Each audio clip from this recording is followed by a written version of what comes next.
My name is Ayumi. I'm based here in Singapore. I work at Pinterest, where I'm the country manager looking after Southeast Asia as well as India.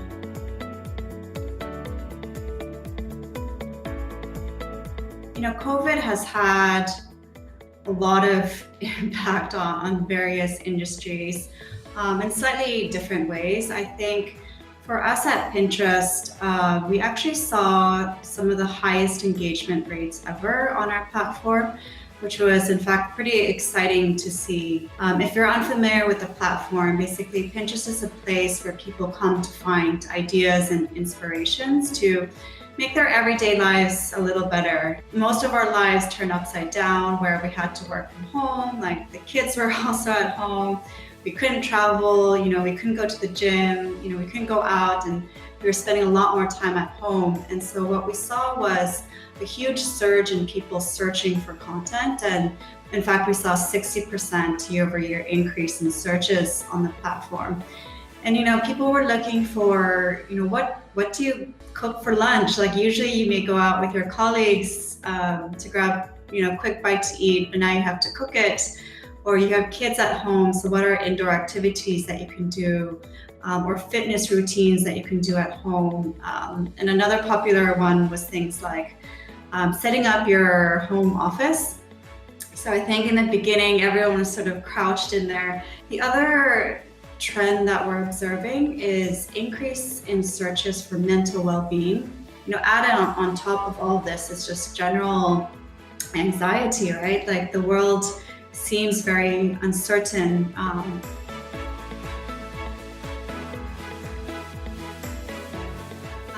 I actually graduated from university with a degree in neuroscience, which is completely different from what I'm doing today. And when I graduated, frankly, I had no idea what I wanted to do.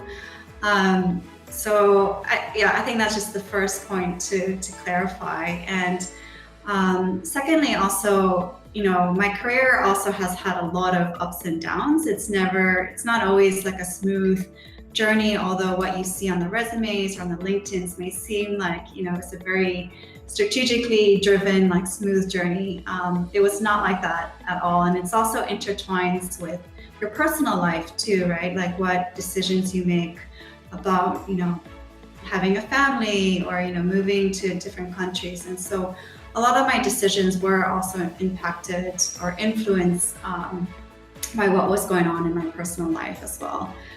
Looking back at my 15 years of experience and this career journey that I've had is two things have always been consistent for me. And one is that I personally really like to travel. I also grew up in a family, I'm originally from Japan, but because of my father's job, we moved around quite a bit as I was growing up. And so I'm fairly comfortable with this notion of, picking up my, couple suitcases and moving to a new country. Less so now that I have a kid, but when I was younger, definitely it was easier to do. And so that has been a driver of my career choices. And I started working in Japan. I had an opportunity to move to Hong Kong with Nielsen. And, the fun fact is I actually had never even been to Hong Kong before I moved there, but I decided to kind of take a leap of faith and move sort of my whole life and my work there. I also worked in London with Pinterest, and now I am more recently in Singapore to start up the business here. Now, I really love building businesses from the ground up and really playing that like 0 to 1 game.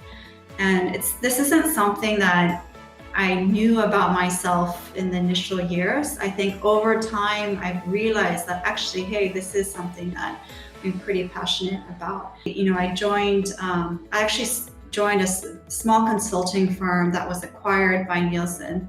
And so I was one of the first analysts that was hired for the APAC region.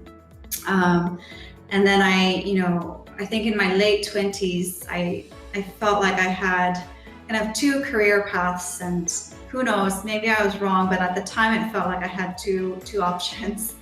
And one was to stay in, market consulting and, stay in that industry and make my way up to become a VP or SVP and go up the ladder there.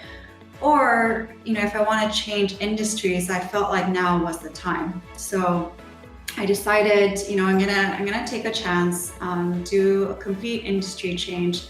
And that was when I joined Facebook in Japan back in 2012. And this was a really great experience. I mean, we were working from a tiny apartment in the middle of Tokyo. We didn't have a proper office. I think I was the 6th or 7th employee on the ground there. And so extremely scrappy. You could also call it chaotic, particularly the first few years where things were changing all the time. Nothing was ever really packaged and handed over to us. We had to figure everything out ourselves. But I loved it. Like, I love that kind of chaotic vibe where every day was so different. And I think that's sort of where I built my passion for startups and kind of entrepreneurial environments. And so after a few years, Facebook obviously got bigger, teams were bigger. We were actually in a proper office by then. And so I started craving that startup vibe again. And so I joined Pinterest. This is back in 2015. Pinterest itself we're actually celebrating our 10th anniversary this year, but in APAC, we're still pretty new. We're just getting started.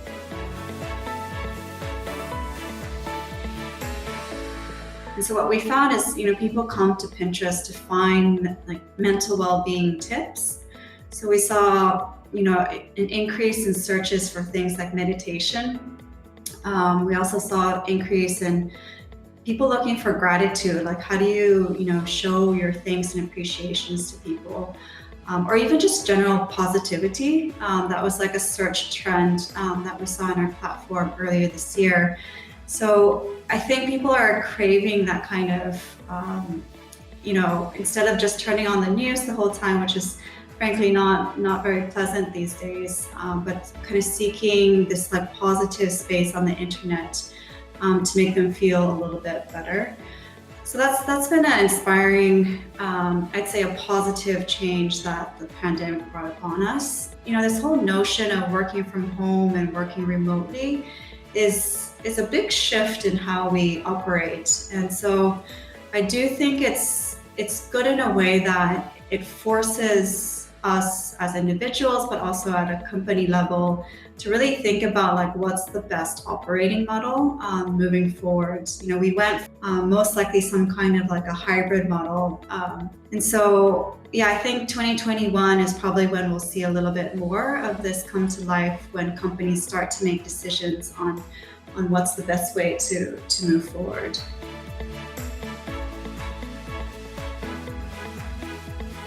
I think something that, I always look for in candidates or when I'm speaking with people is versatility. So the ability to really adapt to change really quickly. And so I like to think that like change is the one constant that we have. And if anything, this year has taught us that really well, in that, one day you may wake up and your competitors may have made a strategic move that goes against you, government regulations, a global pandemic may hit, key players on your team may decide to leave. Like who knows what tomorrow brings. And so I think a really important skill set is, to be able to kind of think and act quickly on your feet as well. So being able to digest what that problem or that challenge is, come up with hypotheses or solutions, and they could be wrong. I've made a lot of mistakes in my career as well, but you have to try out these ideas, and if they're wrong, understand what went wrong and what you can do better, and then quickly make a pivot into another option.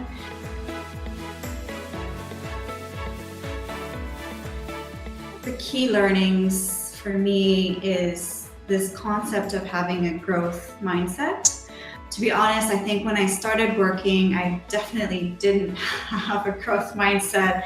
I had a pretty fixed one where I knew what my job was, and so I was like, all right, if I understand this from point A to B, I can do my job and, be done with it.